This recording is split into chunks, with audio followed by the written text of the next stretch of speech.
Questions without notice. The member for Franklin. Thank you. My question is to the Prime Minister. Can the Prime Minister confirm the Commonwealth Aged Care Regulator was informed of a COVID-19 outbreak at St Basil's Health on 10 July but never told the Department of Health? The Prime Minister has the call. Thank you, Mr Speaker, and the Minister for Health may wish to add to this answer. But, Mr Speaker, a survey, I'm advised, was conducted by that commission, which, as you know, is an independent agency. In the course of undertaking that survey, that also confirmed, Mr Speaker, that they were aware of the processes they needed to follow to advise regarding any COVID cases in their facilities. Those requirements had been reinforced on several occasions to all operators about the appropriate process for notifying the Commonwealth of COVID cases in their facilities. The Commission did not pass that on to the Commonwealth Department of Health. That was not the process for which COVID cases are advised to the Commonwealth. We were advised by the Public Health Unit in Victoria and then took immediate action.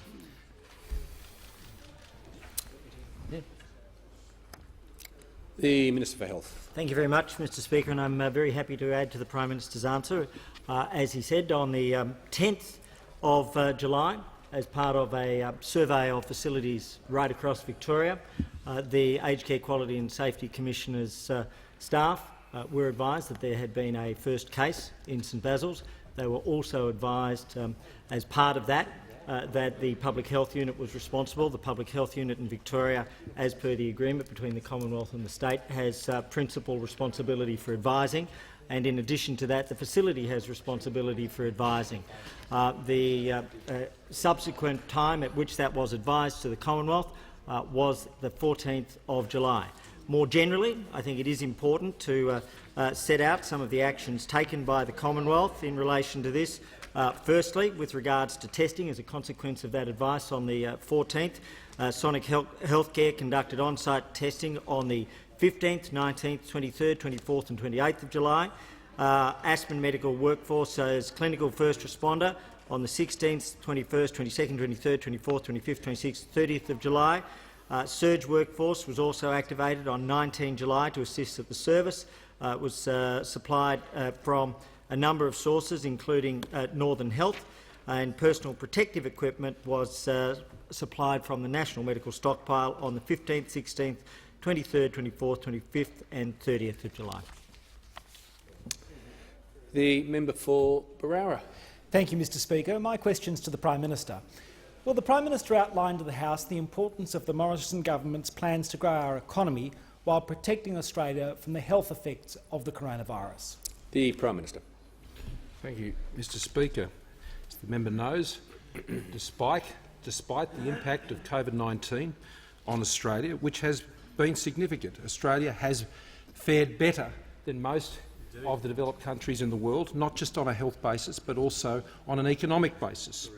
And that has been because of the efforts of Australians and the efforts of so many around this country to achieve those outcomes, but has been principally based around getting the balance right between the health and the economic issues to ensure that we have always been seeking to save lives and to save livelihoods and get an appropriate assessment of mitigating the risk on both of those in balance to ensure we minimise the impact on Australia.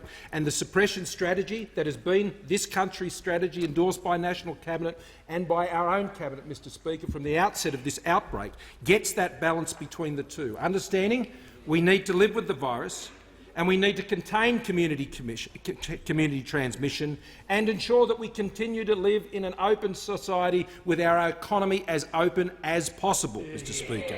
Now, Australians understood the necessity of the measures that were taken throughout March and April because they understood that at the early stages of this outbreak we needed to get in place the protections and the supports that were needed to protect against community transmission of the virus in the future. And they are also supported with the single largest income support package delivered by a federal government in Australia's history. And that was understood.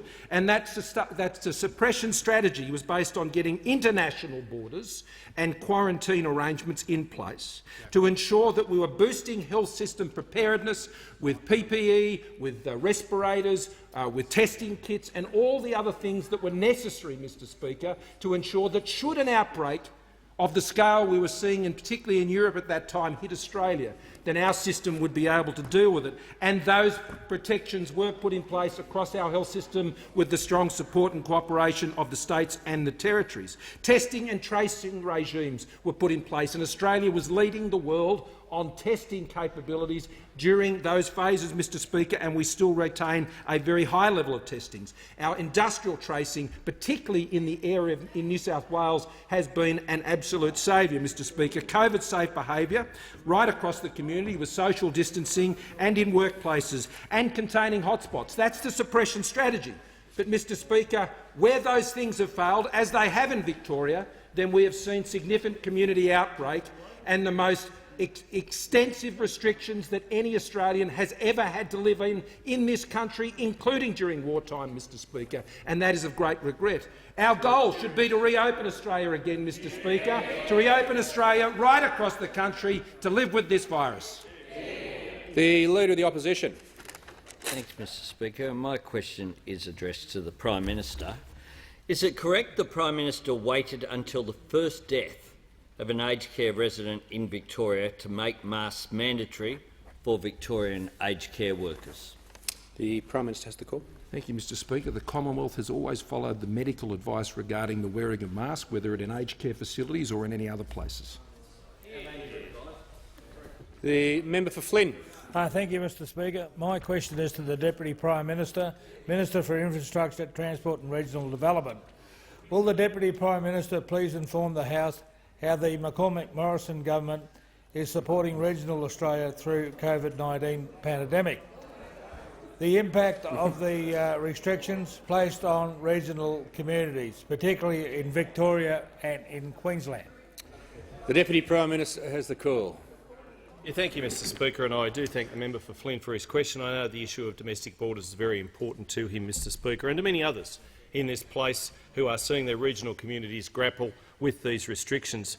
Mr Speaker, indeed, our aviation sector, for them, for all of those employed in that sector, state border closures are very much holding back recovery. And I note the announcement by Qantas just before question time, Mr Speaker, about further job losses. I empathise with those people who are now finding themselves out of work.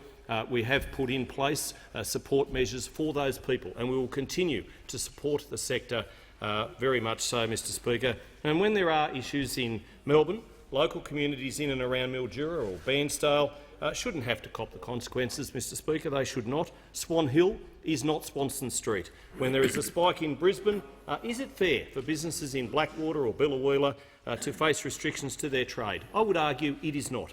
Imposing stage 4 lockdown in a hotspot such as Melbourne is imperative to the containment of the virus. No one disputes that. We all know that. But, however, imposing stage 3 restrictions on a blanket basis is, I would argue, unjustifiable. I think we can all agree you do not fix a health issue in Melbourne by creating an economic downturn in Mildura. Due to stage 4 restrictions in Melbourne, where daily COVID-19 cases reached as high as 730, and that is very, very sad, we acknowledge that, all of regional Victoria was placed on stage 3 restrictions. These non-targeted restrictions are crippling country communities Members on my left, and regional small businesses, particularly in hospitality and tourism. Many rural communities have not had a COVID case in months, many not at all. Yet every business in regional Victoria is hurting because of the cluster-based outbreaks of the virus. It doesn't make sense. It doesn't stack up. One city, one state, but affecting all of the nation, particularly hurting regional Victoria, regional Australia in general.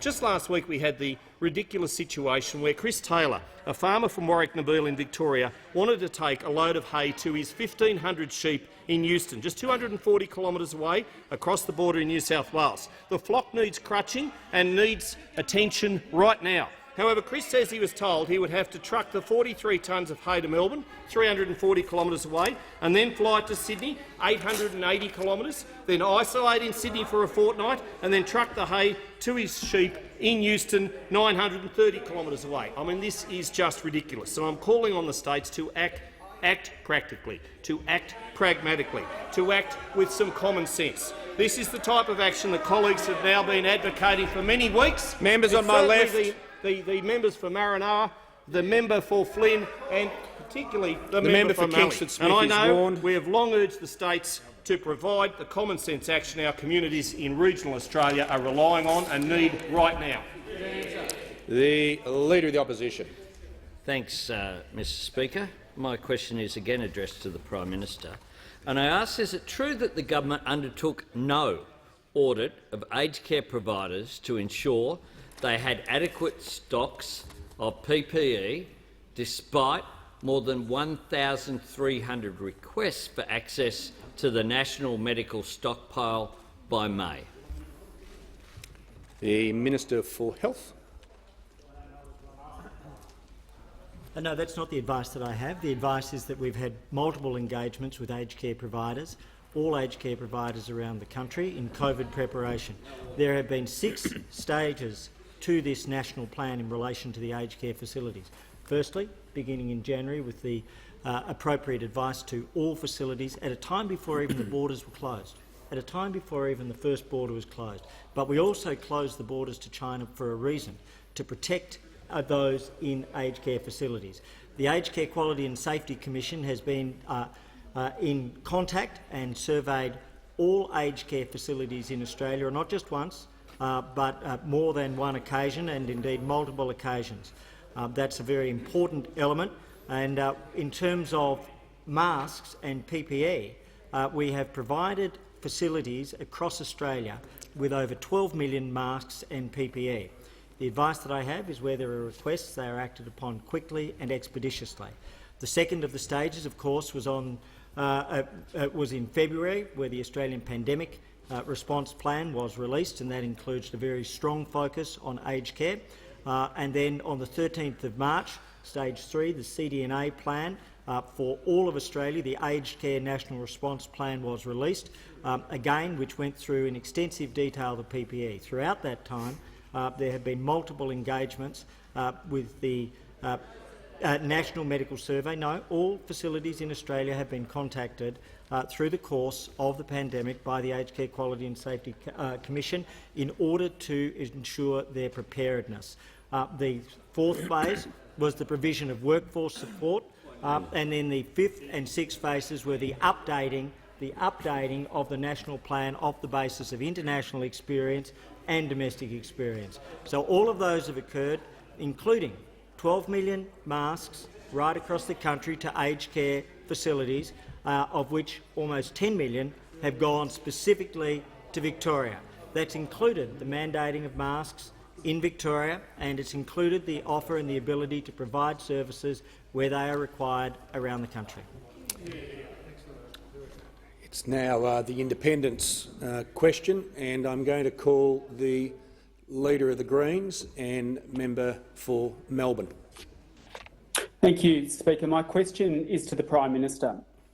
Warnings from Australia's top climate scientists today reinforce the danger of a gas-led COVID recovery, because the leaking of methane from gas production and pipelines has destroyed the gas cartel's claim that gas is cleaner than coal. There's now widespread opposition to your gas plan, including from the former Premier of New South Wales, Bob Carr, who says that, quote, if gas leaks at more than a rate of 3%, it's worse than coal. Prime Minister, do you agree with Bob Carr, and isn't your plan for a so-called gas-led COVID recovery now in tatters? The Prime Minister has the call. Mr Speaker, I know who does like our gas plan, the member for Hunter, Mr Speaker. He likes our gas plan. Maybe he's got a few friends who like our gas plan over there, and I suspect, Mr Speaker, there are a few others who have a different view on the opposition benches. What they feel about gas, member for Sydney and the Treasurer. On gas, Mr Speaker, is a bit confusing. Mr Speaker, what we know is this. Gas is the important transition fuel for the changes in our energy needs for this country for the future. because it does two things, Mr Speaker. The gas that we need, Mr Speaker, for Australian jobs, for Australian industry, is also the same gas which firms the renewable technologies that we're putting in our energy sector at record levels that enables the transition, Mr Speaker. And that is why we want to see more of it. We want to get more of it out of the ground, Mr Speaker, so we can fuel the jobs that this country needs as we come out of the COVID-19 recession. Now, Mr Speaker, I can hear many interjections from the Labor side. I don't know if they're interjecting against each other on gas or against me, Mr Speaker, such as their confusion when it comes to gas. I suppose they can go down to the Otis restaurant and get together.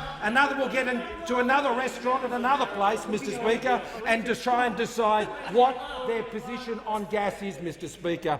Mr Speaker, this government knows that gas is necessary to fuel the recovery that this country will need coming out of the COVID-19 recession. We all support it, Mr Speaker. We're all behind it, Mr Speaker, and I believe the Australian people will also. The member for Goldstein. Thank you, Speaker. Speaker, my question is to the Treasurer. Will the Treasurer outline to the House the rapid and extensive support the Morrison government is providing to Victorian families and businesses after the COVID-19 pandemic broke out again in the great state of Victoria? The Treasurer has the call. Well, thank you, Mr Speaker. Can I thank the member for Goldstein for his question and congratulate him on his new book, which, as I understand it, is available at all good bookstores across the country, Mr Speaker, and also on his strong support for his electorate. Now, Mr Speaker, more than 6.5 Members million on my left. Victorians are doing it very tough. There are Victorians right now who are subject to curfews, Victorians who have seen businesses close, Victorians have seen schools close. Mr Speaker, people can't go to work in Victoria. In Victoria, parents and grandparents, Mr Speaker, are finding it very tough and kids are not seeing their friends. This is the heavy price being paid by Victorians for the second wave of COVID-19. And there's a huge economic cost as well. It's Treasury's forecast that up to 400,000 Victorians will either lose their job or see their hours reduced to zero. That's the equivalent of 4 MCGs full of people on grand final day. 400,000 Victorians who are effectively unemployed as a result of this second wave, Mr Speaker. Now, the Morrison government is standing with Victorians every step of the way. Already more than $12 billion has made its way to Victorians through JobKeeper. Around $6 billion has made its way to Victorian businesses with the cash flow boost. And more than $2 billion has gone to Victorian pensioners and others on income support with the two $750 payments. And 575,000 Victorians are currently receiving the $550 coronavirus supplement, Mr Speaker. Now, Mr Speaker, Victorians look at New South Wales and they ask, why not us? They look at New South Wales with lower number of cases and a lower number of deaths. And they look at the fact that in New South Wales there has been 315,000 jobs created in recent months. Now, I understand why Victorians are now very concerned by the Victorian government announcing yesterday that it wants to extend the emergency powers for another 12 months. I share those concerns, Mr Speaker, and the Victorian government has to explain its decision. Now, Mr Speaker, the Victorian government and the Australian government under Scott Morrison will work together to support Victorians, Mr Speaker, but at the end of the day, we will do everything to support Victorians get to the other side of this crisis, but the Victorian government has a lot of questions to answer. Members on my left, the member for Barton, members on both sides, the member for Gorton.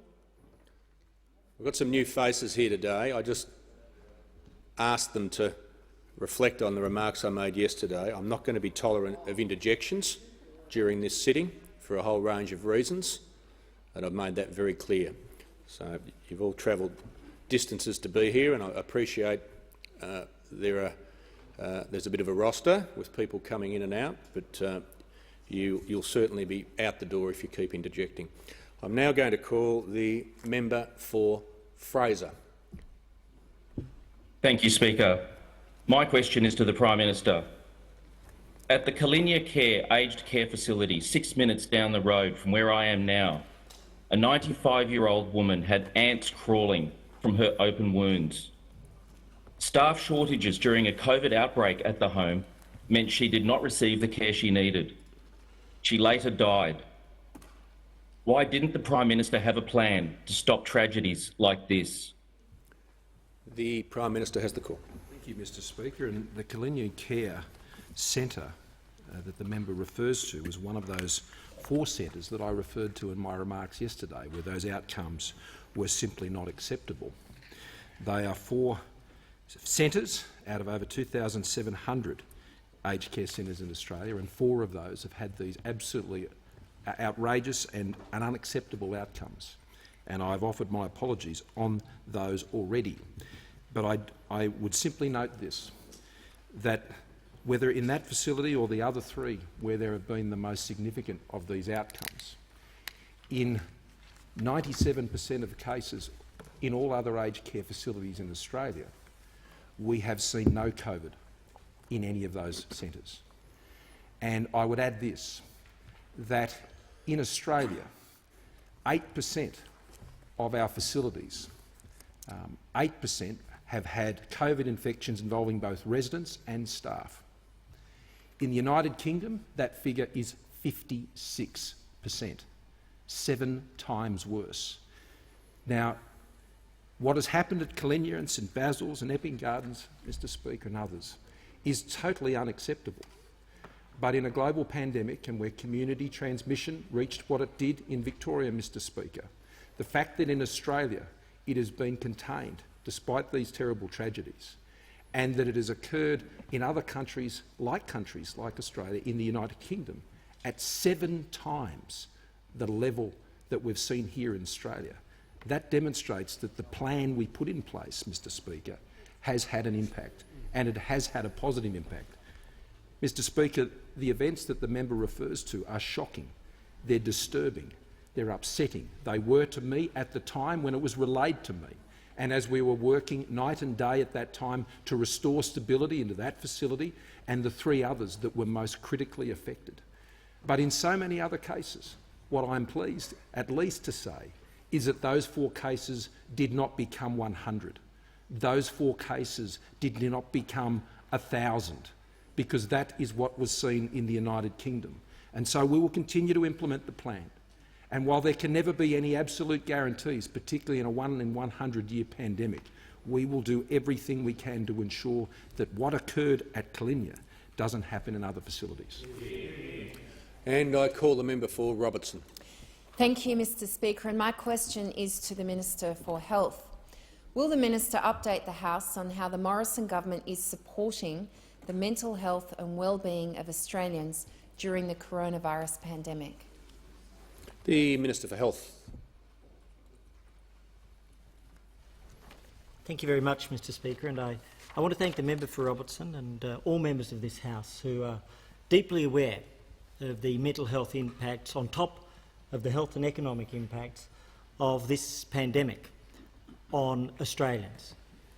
Whether it's in New South Wales or South Australia or Queensland, whether it's in any state or territory, but most particularly now in Victoria, given that we have a state in a circumstance with curfews, with families being locked down for effectively 23 hours in a day, in many cases single parents with small children in small flats, where we have businesses that are closed forcibly, where we have the mandatory wearing of masks, where we have a 5-kilometre movement limit, restrictions on people's liberties and lifestyles that are beyond any comprehension that any of us could have imagined for a free democratic society like Australia.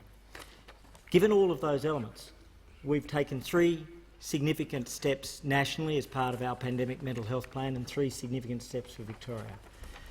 Recognising that, we instituted telehealth as a fundamental reform, a 10-year plan delivered in 10 days. And as part of that, there are now over 26.5 million services, a vast number of which have been for mental health. In particular, specific mental health items. What we've seen is that 35% of all mental health items since the 16th of March and since the expansion on the 30th of March have been delivered over telehealth. That's part of a $1.1 billion package. We've delivered support services. In particular, we announced $74 million with a focus on Beyond Blue, Lifeline, Kids Help, Headspace and digital help. The Pandemic Response Plan, which included $48 million and a further $20 million for research, with a particular focus of $19 million for older Australians, building on the $87 million we had for those older Australians with mental health challenges in residential care. And in Victoria, where these restrictions, beyond what any of us could ever have imagined in this country, on our watch, in our time, are in place right now, and yesterday's news has been confronting for so many Victorians in terms of the 12-month extension. Better access. We've doubled the Better Access plan. Youth support, $12 million for service surge capacity to Victorians, including $5 million for Headspace, with a particular focus on years 11 and 12, and 15 mental health clinics, 9 in metropolitan areas and 6 in rural areas. These are actions on top of what we do with health to help save lives and protect lives, and I hope command the support of every member of this House. And I call the member for Scullin. Thank you, Speaker. My question's for the Prime Minister. Epping Gardens in my electorate is the site of Australia's worst aged care coronavirus outbreak. More than 20 residents have died. At the height of the outbreak, just 6 rostered staff were available to care for 115 residents, many of them already ill with COVID. Why didn't the Prime Minister have a plan to stop tragedies like this? The Prime Minister has the call. Thank you, Mr Speaker. Epping Gardens was one of the other facilities of the 4 that I've already mentioned before in my earlier answers to this House.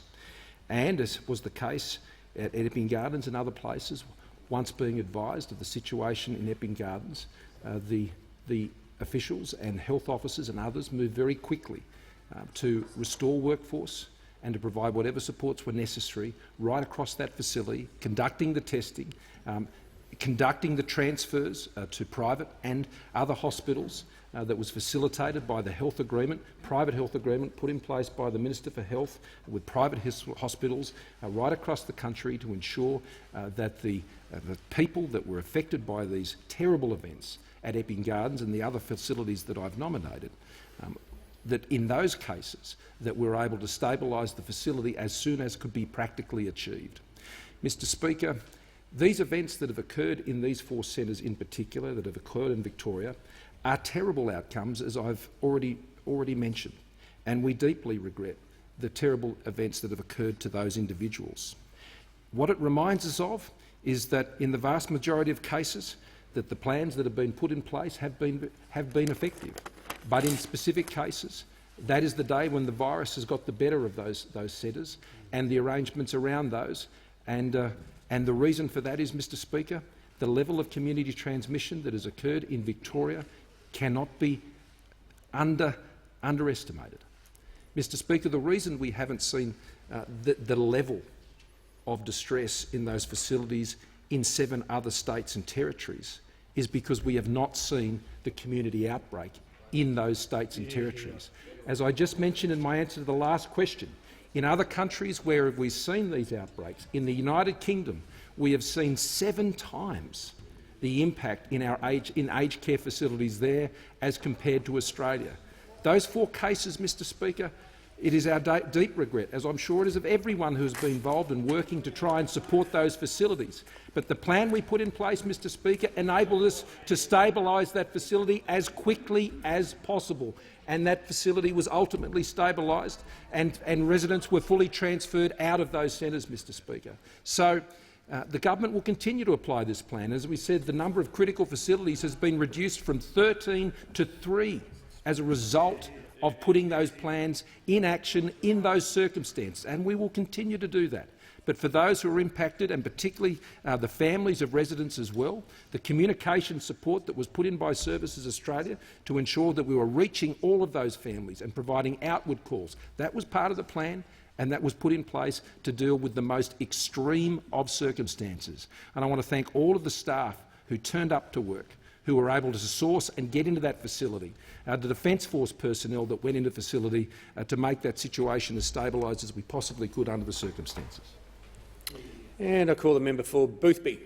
Thank you, Mr Speaker. My question is to the Minister for Education. Will the Minister please outline to the House how the Morrison government is supporting students during this difficult time, including through the provision of mental health support? The Minister for Education.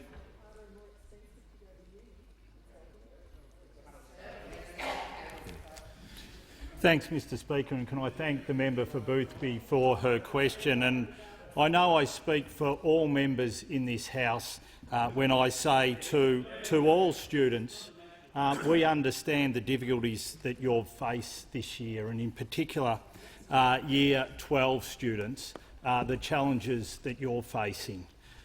This year has looked like no other for you.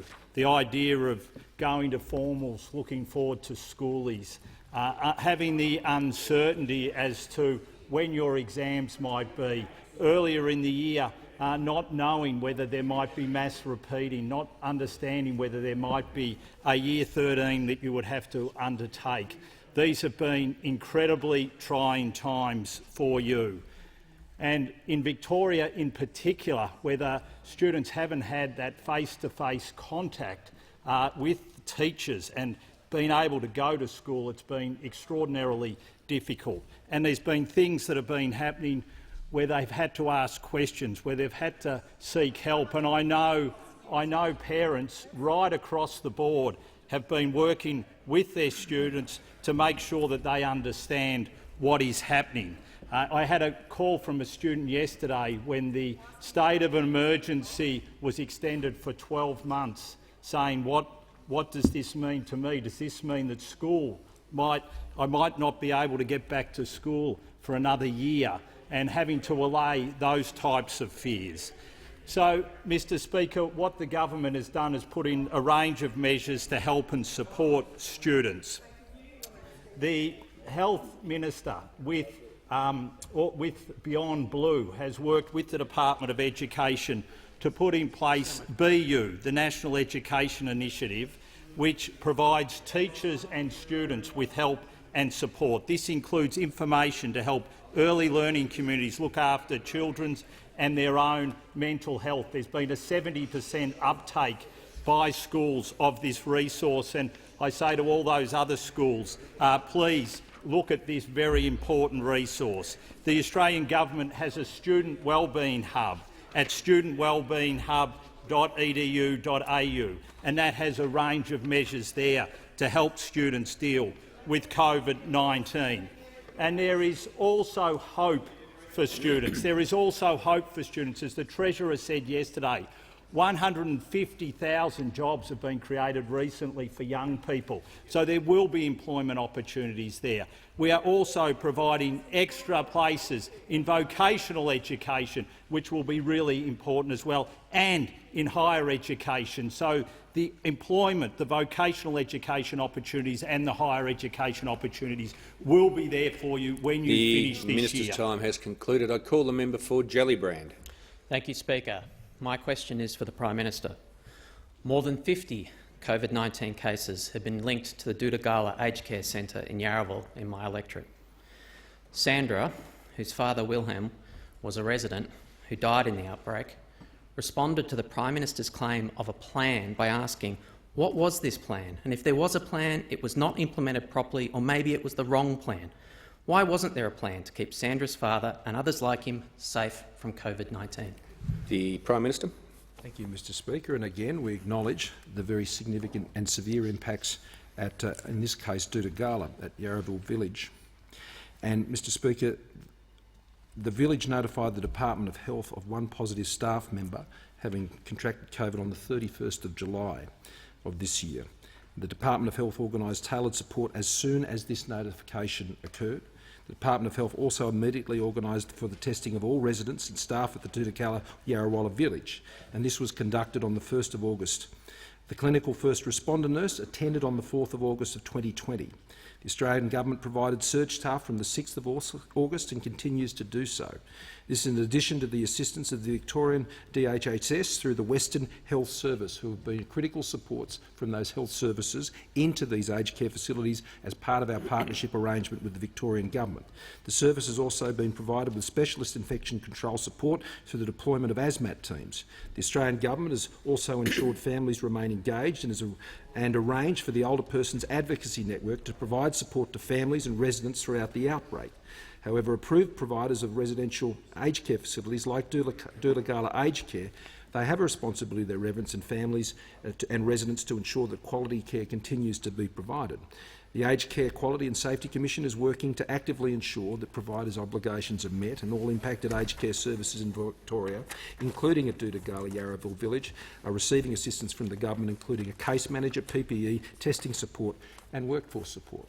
Now, those facts, I'm sure, even though they would be welcome, I know will not console those who have lost loved ones and been impacted by these terrible events. And that's why the government has offered our condolences and our apologies where these instances have occurred. But I stress again, Mr Speaker, this is a terrible pandemic. This has been a terrible outbreak of the virus in Victoria.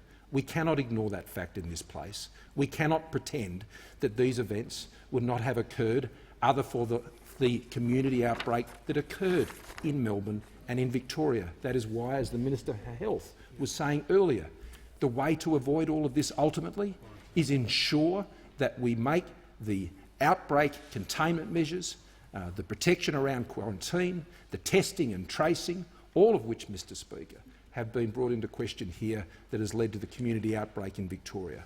And that ultimately ends with terrible circumstances like those you've described. The member for Moncrieff. Thank you, Mr Speaker. My question is to the Minister for Health. Will the Minister update the House on the state of the global coronavirus pandemic and how Australia's COVID-19 strategy compares internationally? The Minister for Health. Thank you very much, Mr Speaker, and I want to thank the member for Moncrieff, who has focused very strongly on maintaining healthcare and the activities within her electorate and supporting her electorate members during the course of the pandemic. Globally now, this pandemic has reached over 23.5 million people. Sadly, over 811,000 lives have been lost. In Australia now, 25,053 cases have been formally diagnosed and 525 lives have been lost. Today, there were 151 cases, one in hotel quarantine, 6 states and territories with 0, 1 state, New South Wales, with 2 cases in the community, and 1 state with 148. That's Victoria. That reflects the trend that we have seen since the 1st of June. On the 1st of June, there were 7,370 cases in Victoria. That has grown to over 25,000 cases now, or an increase of 17,683 cases. I say that because 16,811, or 95% of the increase in Australian cases since the 1st of June, have come from one state, overwhelmingly from one city and overwhelmingly from one part of one city. 99% of lives lost since the 1st of June have all been lost in Victoria. So this is very much, sadly and tragically, the issue of one city in one state above Member all for else. Chifley. In particular, what we have seen in Victoria— You should withdraw, Mr Speaker. No, the member for Chifley will cease interjecting or he won't be here. The minister has the call. What we have seen is a 1,000% growth in cases in one state. No other state has had more than 25% over the course of the last 3 months. But what we have done as a country, and when we look around the world at those figures, is we have seen a containment strategy based on borders with 94,000 people, that have been through the hotel quarantine program, and 2,269 positive cases detected and prevented from escaping into the community through that hotel quarantine program. 7 out of 8 states and territories, it has worked remarkably well. We know the tragic consequences in one. Testing, 5.8 million tests, one of the world's leading testing programs, according to the London School of Hygiene and Tropical Medicine. Tracing, 7 out of 8 states and territories have had an extraordinary response, and the difference between Victoria and New South Wales has been the Public Health Unit's tracing program. It has prevented an outbreak on a catastrophic scale, and distancing is what has also been used to protect. All these things have come together to protect Australia. Where 2 of those elements have not been in place, sadly we have seen tragedies in Victoria. The member for Franklin. So my question is to the Prime Minister. Is it correct, as the Aged Care Royal Commission heard, that Australia has, and I quote, one of the highest rates in the world of residential aged care deaths as a proportion of deaths from COVID-19? The Prime Minister. I'll ask the Minister for Health to also add to this answer. Mr Speaker, what we know is because that Australia has been so successful, Mr Speaker, in ensuring that fatalities resulting from COVID-19 more broadly across the population, then clearly those in residential aged care facilities, which is the most vulnerable, is going to have a higher proportion. And the only figure I need to point to you to demonstrate that is in New Zealand that rate is even higher at over 70%, Mr Speaker, and I don't think anyone in this House would be suggesting that in New Zealand, as opposed to Australia, they have had a worse experience or they have had a less prepared arrangement than we have here in Australia. So if the member opposite wants to make that allegation, we've made this point very clear to the Royal Commission. The evidence provided by the Secretary of Health was very clear that that was a use of statistics which was highly misleading, Mr Speaker, and for the member to repeat it here in this place, I don't think reflects well on our understanding of these issues, but I'll ask the Minister for Health to add. The Minister for Health. Thank you very much, Mr Speaker, and I'm very happy to add to the answer from the Prime Minister. The international data comparison, which has built on what was provided to the Royal Commission, the percentage of lives lost amongst those in residential aged care, one life lost would have been a tragedy in any country. In Australia, it is sadly 0.18%.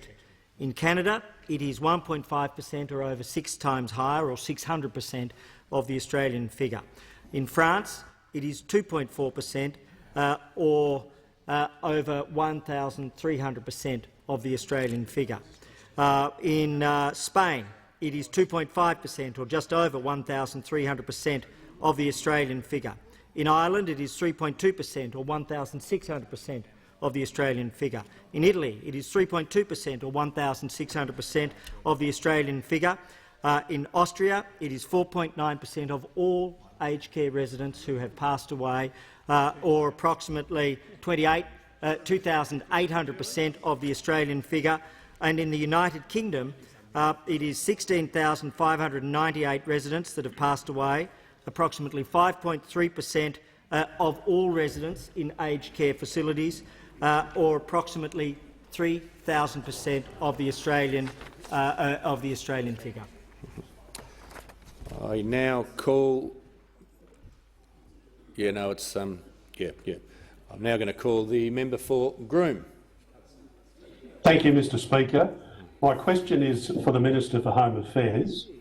Will the Minister outline to the House how the National Coordination Mechanism has been helping to mitigate the impact of the COVID-19 pandemic by working with states and territories to resolve logistical issues and keep Australians healthy and safe?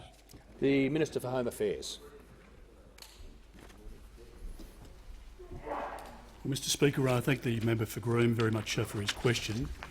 Mr Speaker, as all Australians recall, when the federal government responded in March, not only did we provide significant support to families and small businesses to help them through this terrible time, but we also did a significant amount of work to help our supermarkets remained stocked and to make sure that produce and products, whether they were produced domestically or imported, were able to travel around the country.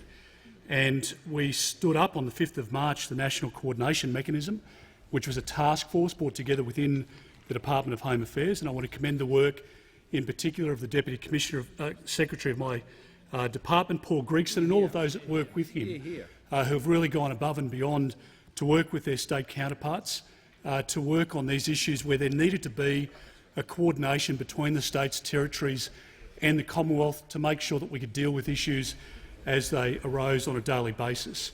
And in many of those meetings where I was able to chair with the CEOs of the supermarkets, we were able to deal with issues, particularly where particular product lines were out of stock and there was panic within some parts of the Australian community. We were able to resolve those issues as quickly as possible. And, Mr Speaker, obviously that work continued and there were referrals made by the National Cabinet to the NCM to make sure that they could work through those issues. And it is true that most of those issues were resolved. We were able to work with the states and territories, and my assumption was that we were able to move beyond the necessity for that NCM to continue its work. But it's been obvious, Mr Speaker, that with the events in Victoria, we've had to make sure that the NCM works very closely to address the issues that have arisen in Victoria. Obviously, we don't have those concerns in New South Wales or WA or the Northern Territory or Queensland, etc. But we have had significant problems to address, and assistance that has been required by Victoria to help coordinate again the movement of freight, in particular between Victoria and New South Wales, across that border, and to do so in a COVID-safe way. I want to make sure that we send a very clear message to all Australians, and that is that we will continue to do whatever we can, particularly from the Home Affairs portfolio, to keep Australians safe. Obviously, the Home Affairs portfolio and department plays a very key part in facilitating trade into and out of Australia and to supporting those states and territories through the pandemic, but in particular at the moment with what has happened in Victoria, with the problems around hotel quarantining and the failings in Victoria or otherwise, we've been able to step up with the NCM, and I really commend all of those officers that have been involved in helping bring the task force together to resolve issues as they arise. The Leader of the Opposition. Thanks, Mr Speaker. My question is addressed to the Prime Minister, and I ask, why has the Prime Minister yesterday and again today continued to spin that 97% of aged care facilities don't have an outbreak of COVID-19 when this has resulted in more than 300 aged care residents losing their life, 10 aged care homes in Victoria experiencing more than 100 cases, and more than 1,100 aged care residents battling COVID-19 as we meet here in this parliament today? The Prime Minister. Mr Speaker, all of the facts that the Leader of the Opposition has just referred to, and particularly in relation to the terrible fact of the 335 deaths in residential aged care, the 7 who are home care recipients, Mr Speaker, the government has acknowledged all of these. But it is also true, Mr Speaker, that in 97% of cases of the more than 2,700 aged care facilities in this country, that there have been no COVID infections. And it is also true that when you combine together those facilities in Australia that have had staff infections as well as resident infections, that is 8% in Australia, and in the UK it is 56%, which is 7 times worse, Mr Speaker. I mean, I'm happy for facts to be brought before this place, Mr Speaker, but it would seem that the Leader of the Opposition is not happy for this fact to also be understood. And the fact is, Mr Speaker, that while COVID has taken a terrible toll on the lives of 335 Australians in residential aged care and 7 home care recipients, Mr Speaker, the plan that we put in place, the arrangements that we have been able to deliver on the ground, the work that we have been able to do in partnership with state and territory governments, Mr Speaker, has saved lives and it has saved livelihoods. And the figures that were just cited by the Minister for Health, comparing Australia's outcome to those overseas, Mr Speaker, I think is important encouragement and hope for Australians that demonstrates that here in this country, despite the terrible toll for those who have suffered, that were it not for the way that Australia has dealt with this together, Mr Speaker, we would have been seeing far worse situations. Now, it is true that in Victoria we are seeing the worst of it when the protective measures that were put in place and built up as part of that national strategy, employed by all states and territories, have failed in Victoria. That is true, Mr Speaker, that the testing and the tracing and the quarantine arrangements have proven to be unacceptable and led to what we've seen with community outbreak in Victoria. And that has resulted in the most heavy restrictions that we've ever seen. And we want to see those restrictions come off, and we're doing everything we can to help Victoria right the situation and stabilise the situation so it can be opened up again, Mr Speaker. But these restrictions that we're seeing across our country, these must be the last resort, not the first resort. The testing, the tracing, the quarantine, the COVID-safe measures, the outbreak containment, that is what enables Australia to live alongside this virus without destroying livelihoods, Mr Speaker, as we are seeing in New South Wales right now, Mr Speaker, where that state has faced equal and, I'd argue, even more risks, Mr Speaker, even more risks than we've seen in all other states and territories, but their system has withstood, and that means they can keep businesses open, they can save lives. And I call the member for Mallee. Thank you, Mr Speaker. My question is to the Minister for Agriculture, Drought and Emergency Management. Will the Minister please outline to the House how the Morrison-McCormack government is backing Australia's agricultural workforce to help support our regional communities, especially in Victoria, through the COVID-19 pandemic? The Minister for Agriculture has the call. Well, thank you, Mr Speaker. And can I thank the member for Mallee, not just for her question, but for her passionate representation of her electorate and regional Victoria, from the hard borders that have been imposed on regional Victorians, and she has been ably supported by Senator McKenzie, the member for Nichols, the member for Gippsland, and also Senator Davies, in bringing this to the national attention, the impacts this is having on agricultural production systems and supply chains, but also human health. There's been tragic stories that the member for Mallee has passionately brought forward that has then seen leadership from states in working with the federal government to be able to rectify in a compassionate way, and I thank her and her colleagues for their representation. But it is important to understand that our agricultural production systems are integrated, particularly on the East Coast, and workforce plays an integral part in that. And that's why we're continuing to work with states to understand that city-centric solutions don't necessarily cut it in regional and rural Australia, in making sure that we can retrofit some of the restrictions that have been put in place to understand the nuances that are needed to keep our supply chains moving, to make sure the food and fibre remains on the shelves every time we go to the shops.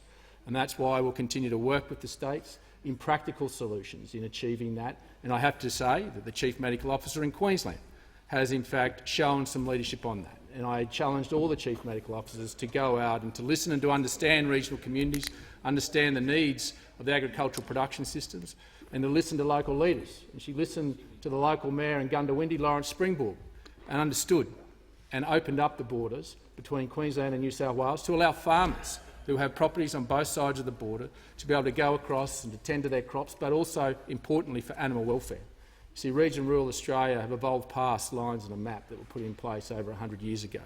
A modern-day regional Australia is fully integrated, and it needs to be supported with practical, common-sense solutions. And I congratulate the Queensland Chief Medical Officer for that understanding. And we're now working, and I understand the South Australian government's making some announcements today in terms of loosening their restrictions in a practical, common-sense way that keeps us safe.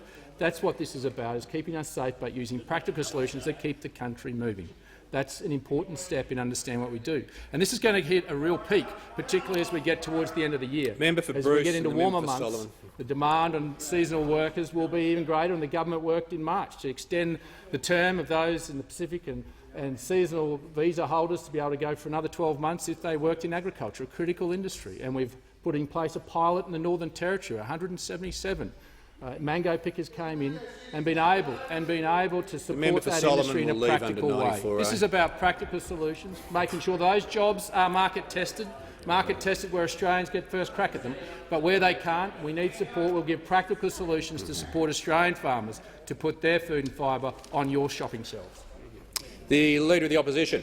Thanks, Mr Speaker. My question is to the Prime Minister, and I refer to his decision to remove Aged Care Minister Richard Colbeck from decisions to activate new aged care emergency measures. Isn't this a declaration of no confidence in the capacity of Minister Colbeck to do his day job? And if that's the case, why is this minister still there? The Prime Minister has the call. Speaker, the member's question only indicates his lack of understanding about how advice from the AHPPC Members is dealt on both with by the sides. Minister for Health. Now, Mr Speaker, the report today, I note, and I'll ask the Minister for Health to add further to the answer, does not reflect, Mr Speaker, how those processes are normally handled, and they have been handled in the way they always are. The Minister for Aged Care, I speak to, Mr Speaker, every single day. He is part of the hookup that we have with the Deputy Prime Minister, the Treasurer, the Health Minister and myself, in particular reviewing the aged care issues on a daily basis that we have been doing for some time. The Minister for Aged Care is regularly providing briefings to the Expenditure Review Committee of Cabinet, as more than $1 billion, Member for Rankin. Mr Speaker, has been added to our COVID support in aged care, and in addition to that, in providing briefings to the National Security Committee of Cabinet, where those matters have been relevant to his portfolio, Mr Speaker. The Minister for Aged Care over these many months has been responsible for the outcomes that I've referred to earlier, Mr Speaker, which has seen Australia be in a position where 97% of facilities in this country, despite the significant community outbreak in Victoria, which the Leader of the Opposition has a blind spot on. The Leader of the Opposition believes that in Victoria there's nothing going on when it comes to community transmission. There has been no failure of quarantine. There has been no failing of tracing, Mr Speaker. The Leader of the Opposition seems to think that everything is okay in Victoria and there have only been challenges in aged care. The Leader of the Opposition has a blind spot on Victoria, Mr Speaker. What we are doing is addressing the challenges that has resulted from the outbreak in community transmission in member Victoria, for McMahon is now and the warned. Minister for Aged Care has been acquitting his responsibilities in those areas, but the Minister for Health may wish to add further. The Minister for Health is just adding to the answer. I'll come to the next question. When he's concluded, the Minister for Health has the call. Thank you very much, Mr Speaker, and I'm pleased to add to the Prime Minister's answer. And the very simple response is that what was done was a matter of course. The AHPPC, which was reporting through the Chief Medical Officer to the Secretary of Health, who reports to the Minister for Health, used an ordinary procedure, that is the ordinary case event. More broadly, though, what we have seen is 4 key pillars established as part of this response. 1, a public hospitals agreement. 2, a private hospitals agreement. 3, a surge workforce approach. And 4, a testing approach for every facility in Australia that needs it. All of those 4 pillars were critically developed in conjunction with and in many cases with the leadership of the member for Braddon. Thanks, Mr Speaker. My question is to the Attorney-General and Minister for Industrial Relations. Will the Attorney please update the House on how the Morrison government's temporary industrial relations flexibility will support businesses to get through the COVID-19 pandemic and grow jobs on the other side? The Attorney-General and Minister for Industrial Relations. Thank you, Mr Speaker, and I thank the member for his question and his interest in this area. And of course, in April of this year, our government made it possible for employers to give what were called JobKeeper enabling directions, and the purpose of those directions was simply put to save jobs. They could be directions on hours, on duties, of locations of work, and they were all based on need. And so linking the flexibilities to need provided the reason, but also the great safeguard for those flexibilities. So, for instance, an employee's hours would only be able to be reduced if the employee cannot be usefully employed for the employee's normal days or hours because of changes linked to COVID-19. Now, in the 6-month period that JobKeeper number 1 was active and is active, somewhere up to potentially 3.5 million employees would have potentially fallen under the subject of that new IR flexibility. Now, common sense tells us, I think, that those flexibilities would have saved hundreds of thousands of jobs, because the worst possible thing that you can do to a struggling business is to force it to pay for staff to do work that doesn't exist because of COVID-19. And if you look at what has happened, restaurants, cafes who would have had their turnover totally collapsed, who might have lost 70% of their turnover, they simply couldn't employ everyone for their standard hours because the work just wasn't there.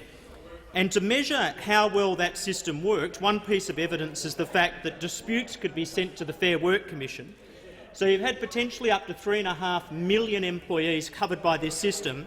There were only 667 disputes lodged with the Fair Work Commission, an absolutely tiny number of the millions of employees who would have been covered by this system. But the obvious problem that we now face is that with JobKeeper number 2 coming online, what do you do with a business who might have been down in its turnover 70% and might be recovering out and trading out of trouble, but still has a downturn but not quite up to 30%? So it might have been 70% down in its turnover, now it's 20% down in its turnover.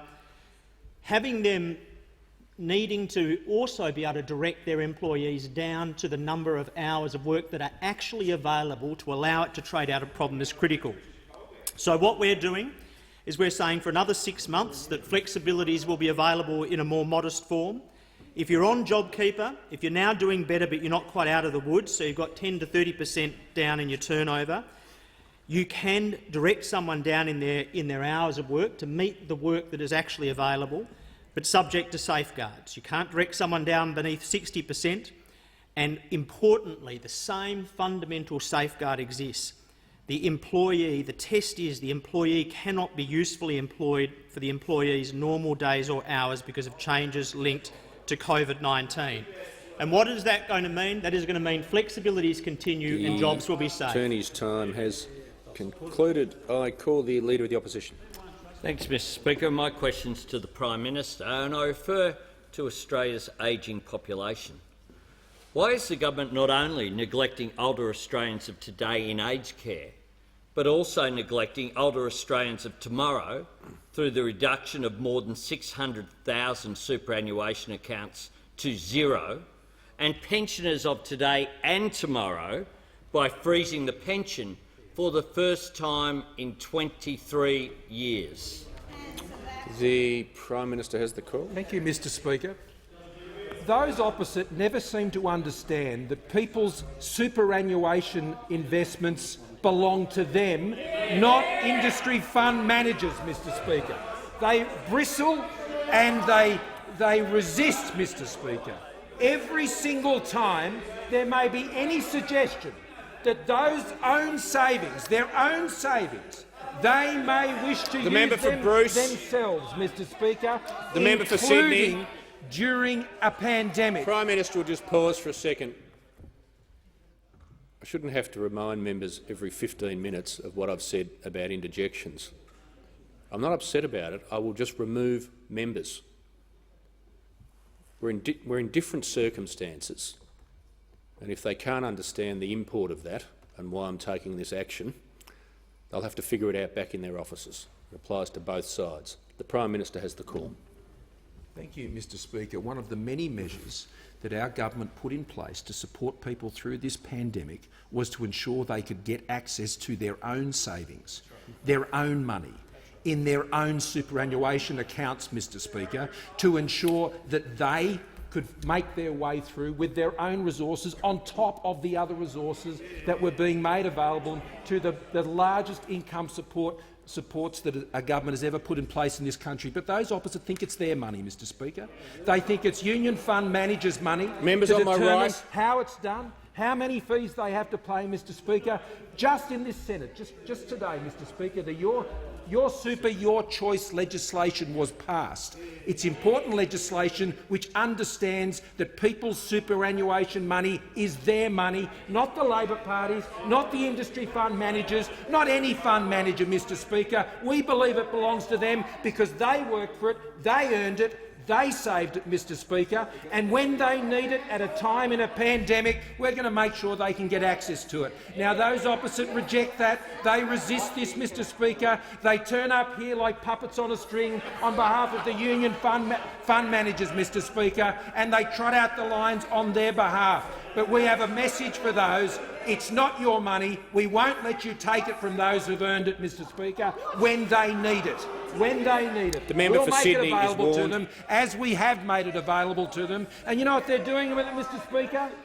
They're ensuring that they can pay down their mortgages and they can protect their homes, that they can pay independent school fees, Mr Speaker, so they can look after and pay down their debt, so they can pay their rent, Mr Speaker, so they can look after their kids.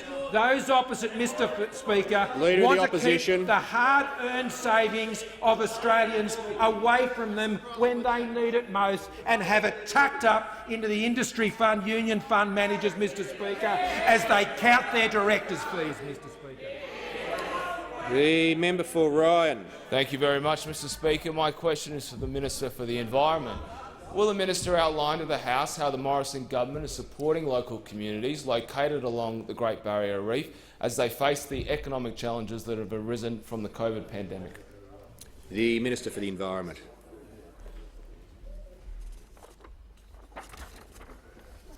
Thank you very much, Mr Speaker. Can I thank the member for Ryan for his question? And as a Queenslander, he knows the importance of the Great Barrier Reef and its communities to every single Australian. Whether it be Indigenous sea ranges, spearing crown-of-thorns starfish, a tropical paradise where you can swim, snorkel, sail, dive, explore the ancient Daintree rainforest against an unforgettable natural marine environment. The reef is extraordinary, and it normally contributes $6.4 billion annually to the national economy and generates 64,000 jobs. We're providing much-needed relief to regional economies along the Great Barrier Reef, and we know they depend on tourism and they are facing unprecedented circumstances with COVID-19. We've acted in several key areas. We've waived permit fees for tourism businesses till June 2021. We've waived lease payments on Commonwealth-owned islands, committed funding to Reef HQ in Townsville, and I know the member for Herbert will be on my case to do more for this great natural display of marine life that provides education and jobs in his main city. And $27 million towards Reef HQ in December last year. We're building on that. Through legislation recently passed in the Parliament, tourism operators in the Great Barrier Reef Marine Park do not have to remit the charge collected from visiting tourists, the so-called Environment Management Charge. And the members for Dawson and Leichhardt worked hard and helped to make this possible. Indeed, the Whitsunday Charter Boat Association described it as more of a godsend than we realise.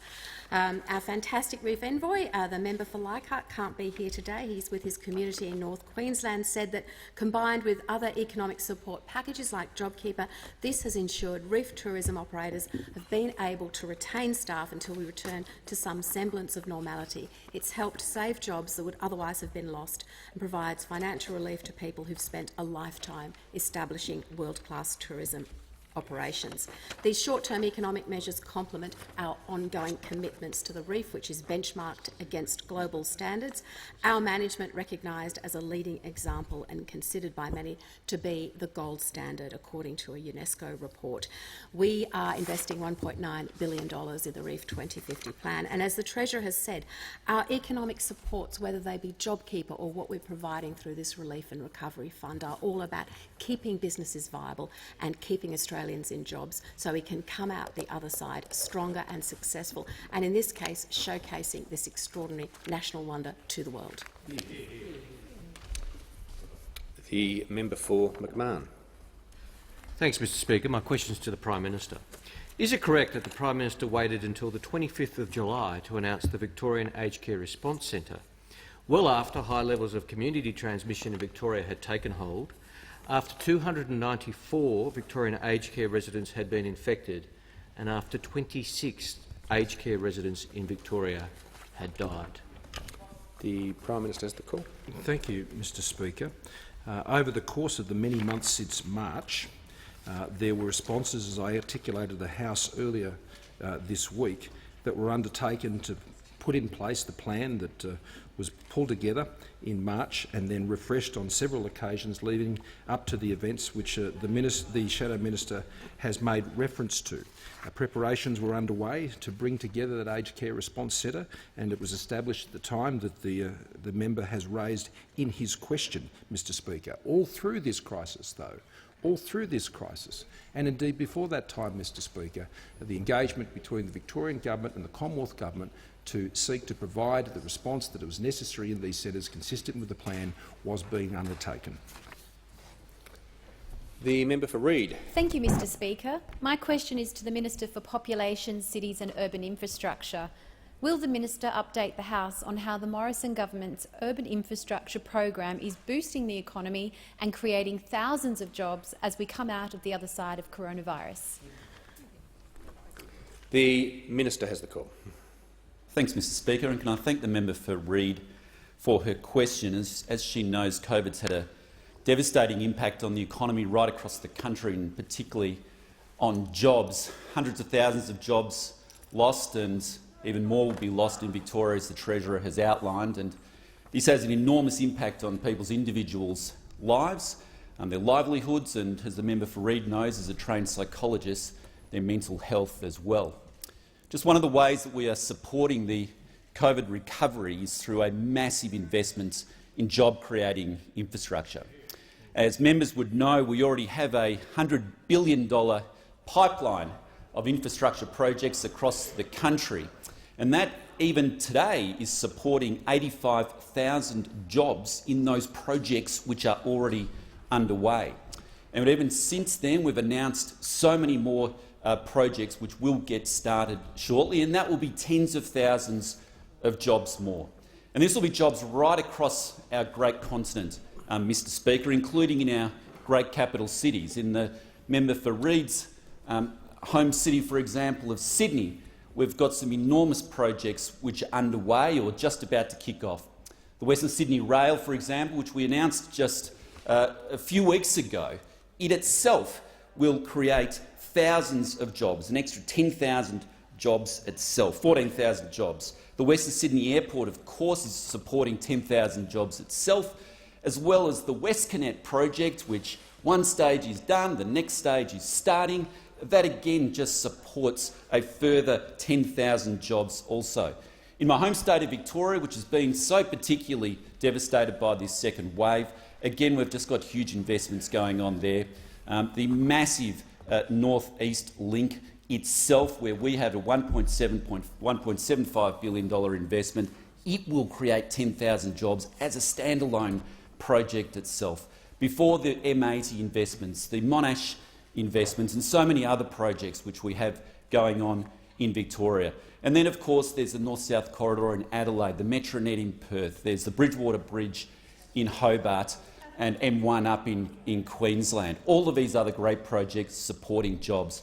And these jobs aren't just supporting the individuals. Of course it does, for them to have a living, to get out of bed, to go to work each day, but it also supports local companies who are doing the work in each of these capital cities and across the country. Not just local construction companies, but it's all in the associated services as well.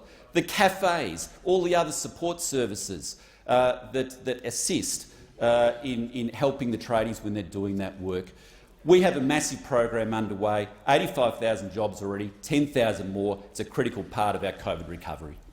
The Prime Minister. Thank you, Mr Speaker. And on that note, I ask that further questions be placed on the notice paper, and I seek to add further to two answers. Yes, the Prime Minister. Thank you, Mr Speaker. In relation to the question raised by the member for Fraser in relation to the Kalinia Care COVID-19 outbreak, I note the following.